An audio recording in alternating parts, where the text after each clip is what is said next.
우리가 신앙생활하면서 종이라는 말을 자주 사용하게 되는데요. 오늘 출애굽기 말씀을 통해서 종이 되는 그 세 가지 조건에 대해서 함께 같이 묵상하고 그 은혜를 나누도록 하겠습니다. 먼저 본문 말씀 같이 함께 읽겠습니다. 출애굽기 21장 2절부터 6절까지의 말씀입니다.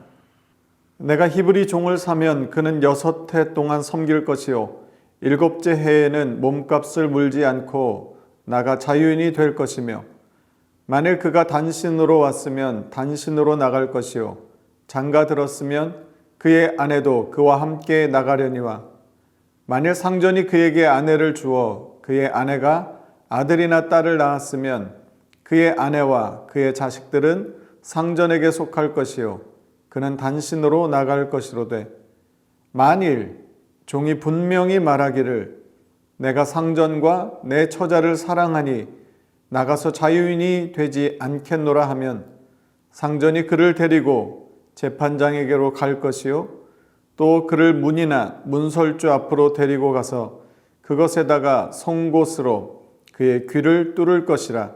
그는 종신토록 그 상전을 섬기리라. 아멘. 출애굽기 20장을 통해서 십계명을 주신 하나님께서 이제 그 제단에 대한 법과 21장에 와서는 이 종에 관한 법에 대해서 말씀해 주십니다. 우리는 신앙생활을 하면서 예수님이 우리의 주인이 되시고 우리는 주님의 종이 됩니다. 또 그렇게 살겠습니다라고 종종 고백하곤 합니다. 그렇다면 성경이 말하고 있는 종은 어떤 사람들인지 오늘 말씀 속에서 같이 함께 살펴보도록 하겠습니다. 히브리인들은 돈으로 종을 사면 6해 동안 그가 종으로 주인을 섬깁니다. 그리고 7째 해가 되면 그는 이제 자유인이 되게 됩니다. 그런데 그가 혼자 단신으로 들어왔으면 단신으로 나가게 됩니다. 그리고 아내와 함께 같이 주인에게 들어왔으면 나갈 때도 같이 나가면 됩니다. 그런데 처음에 들어올 때는 단신으로 들어왔는데 그 주인이 이 종에게 아내를 주고 그리고 이 아내와 함께 자녀들을 갖게 되었을 때 7째 해가 된 그때 이 종은 자신 혼자 단신으로 나갈 수도 있습니다. 그런가 하면 그냥 그 집에 머물러서 영원히 주인을 섬기는 종이 될 수도 있습니다. 오늘 본문 말씀 속에는 그가 종이 되기 위해서 몇 가지 조건이 나와 있습니다. 그 첫 번째 조건은 이것입니다. 만일 상전이 그에게 아내를 주어 그의 아내가 아들이나 딸을 낳았으면 그의 아내와 그의 자식들은 상전에게 속할 것이요 그는 단신으로 나갈 것이로되 5절입니다. 만일 종이 분명히 말하기를 내가 상전과 내 처자를 사랑하니 나가서 자유인이 되지 않겠노라 하면 종이 될 수 있는 것, 상전을 영원히 섬길 수 있는 것, 그 첫 번째 조건은 그 종이 상전을 사랑하는 것입니다. 종으로 팔려와서 한 6년 동안 지내봤는데 이 상전이 너무 좋은 주인입니다. 그래서 자신이 이 주인을 떠나지 않고 이 주인과 계속해서 자신의 평생 동안 같이 사는 게 좋다고 여겨졌을 때, 그리고 더 나아가서 이 종이 상전을 사랑할 때 그는 이 주인의 종이 될 수 있었습니다. 그리고 두 번째는 이것입니다. 상전이 그에게 주었던 이 아내와 그 아내를 통해서 얻게 된 이 처자식이 있을 때 그들을 사랑할 때 이 종은 평생토록 상전의 종으로 살아갈 수 있었습니다. 그러니까 첫 번째는 상전을 사랑하는 것입니다. 주인이 너무 좋은 것이죠. 그래서 그 주인과 헤어지기가 싫고 그 주인의 종으로서 일평생 살아가기를 다짐하고 결단하는 것, 그것이 첫 번째 조건이고요. 두 번째는 이 주인이 내게 주신 사랑하는 아내, 사랑하는 자녀들, 이들을 사랑할 때 종은 그 주인을 떠나지 않을 수 있습니다. 그리고 세 번째 조건은 이제 자유인이 되어서 살 수 있지만 내가 주인을 떠나서 나가서 혼자 사는 그 삶보다 내가 종이지만 주인과 함께 사는 삶이 더 유익하고 그 삶이 더 낫다고 판단되어 스스로 자유인의 삶을 포기하였을 때 이 사람은 이 주인의 종으로서 살 수가 있습니다. 저는 이 말씀을 보면서 그런 묵상을 하게 되었습니다. 우리가 그리스도의 종으로, 하나님의 종으로 우리가 이 땅을 살아간다고 하는 것, 종이라고 했을 때 그 노예된 신분이 억지로 마지못해서 정말 하기 싫은데 얼굴 인상 쓰면서 그렇게 살아가는 삶이 아니라는 것입니다. 우리가 그리스도의 종으로 살아간다고 하는 것은 내가 그리스도 나의 주인을 너무너무나 사랑하기 때문에 선택한 탁월한 길인 것입니다. 그냥 억지로 끌려가는 길이 아니라 내가 주님을 너무너무 사랑합니다. 그래서 주님과 함께 있기를 원하는 것이죠. 그래서 첫 번째 조건이 주인을 사랑하는 것입니다.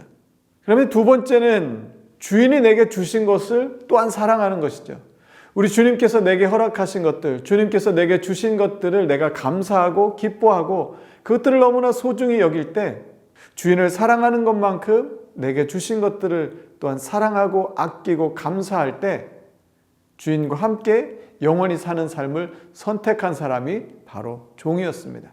그러니까 주인을 사랑하고요. 두 번째는 주인이 내게 주신 것들을 아끼고 사랑할 때 종이 될 수 있습니다.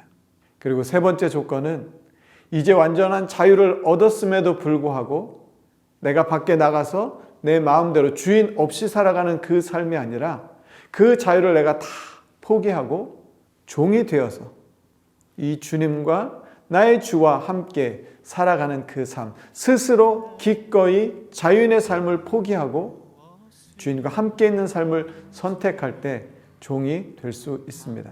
우리는 그리스도의 종으로 살아가는 이 삶이 엄청난 축복이고 은혜인 줄로 믿습니다. 주인을 사랑할 때 종의 삶을 살 수 있습니다. 너무너무 사랑할 때 그 주인과 잠시도 떨어져 있고 싶지 않을 때, 주인과 같이 한 공간 안에서 함께 생활하며 그 주인의 음성을 듣고 그와 함께 생활을 하며 그 삶을 통해서 많은 것들을 느끼고 경험하고 배우며 살아갈 수 있는 그 삶, 종의 삶이라고 하는 것은 주인과 가까이 그분의 음성을 들을 수 있는 아주 특별한 자리인 것입니다. 그리고 주인께서 내게 주신 것들에 대해서 감사하며 살아가는 삶인 것입니다. 나는 왜 종이 되어서 이렇게 자유를 못 누리고, 나는 왜 이렇게 답답하게 뭔가 이렇게 하지 말라는 것들도 많고, 뭔가 이게 또 하라는 것들도 많고, 내가 원하지 않는데 이런 것들을 해야 되는 그런 소극적인 부정적인 의미의 종이 아니라, 그리스도의 종이 된다고 하는 것은, 주인의 종이 된다고 하는 것은 내가 자발적으로 선택하고 그 마음에 그 깊은 뿌리는 사랑이라고 하는 것입니다. 그래서 기꺼이 나의 자유를, 나의 모든 선택할 수 있는 그 기회들을 다 내려놓고 주인을 선택하는 것이 바로 종의 삶입니다. 우리가 그리스도의 종이 되었다고 하는 것은 그렇기 때문에 축복인 줄로 믿습니다. 내가 이 땅에서 주님 없이 누릴 수 있는 그 많은 것들, 세상이 좋다라고 말하는 그 많은 가치들을 향해서 내가 성큼성큼 내딛는 그 삶이 아니라, 내가 그런 것들을 다 포기해도 주님 안에서 그 이상의 기쁨과 사랑을 경험하며 살 수 있다고 생각해서 주인을 선택하는 그 삶, 그래서 기쁨으로 살아가는 삶, 감사함으로 살아가는 삶, 사랑함으로 살아가는 그 삶이 바로 종의 삶이었습니다. 그래서 바울은 예수 그리스도의 종이라고 말할 수 있었던 것이죠. 예수 그리스도의 종이 되었다고 해서 질질 끌려다니는 인생이 아니라 내가 예수 그리스도를 너무너무나 사랑합니다라고 고백하는 것과 마찬가지인 것이죠. 우리가 그리스도의 종이 된다고 하는 것은 그리스도를 이 땅에서 가장 사랑하며 그리스도를 너무너무나 사랑해서 그분과 떨어지기 싫은, 헤어지기 싫은 그 마음의 고백이 종이 되었다고 하는 표현이 아닐까 생각해 봅니다. 이 땅에 많은 자유로운 것들이 있지만 그것들을 향해서 나아가는 그 걸음보다 주님께 종이 되어 살아가는 그 삶이 훨씬 더 고상하고 가치 있고 행복하고 나의 기쁨이 되는 것을 알고 스스로 선택해서 살아가는 그 삶, 바로 이것이 종의 삶이고, 그리고 오늘 우리가 살아가는 그리스도의 종된 삶인 줄로 믿습니다. 사랑하는 성도 여러분, 주님이 우리를 사랑해 주셨습니다. 그분을 만나서 함께 살아보니 여러분의 삶이 어떠십니까? 너무너무나 좋고 너무너무나 행복하고 너무너무나 감사하지 않으셨습니까? 우리는 그 감사함을 알고 그 사랑받음을 알고 그분과 함께 있는 행복을 알아 스스로 종이 되기를 선택한 그리스도의 종으로 살아가는 참된 제자인 줄로 믿습니다. 오늘 이 하루도 주님의 종이 되어서 주님과 동행하는 삶 가운데 하나님이 주시는 그 사랑과 은혜 가운데 살아가는 저와 여러분의 삶이 되기를 간절히 소망합니다. 오늘도 함께해 주셔서 감사합니다.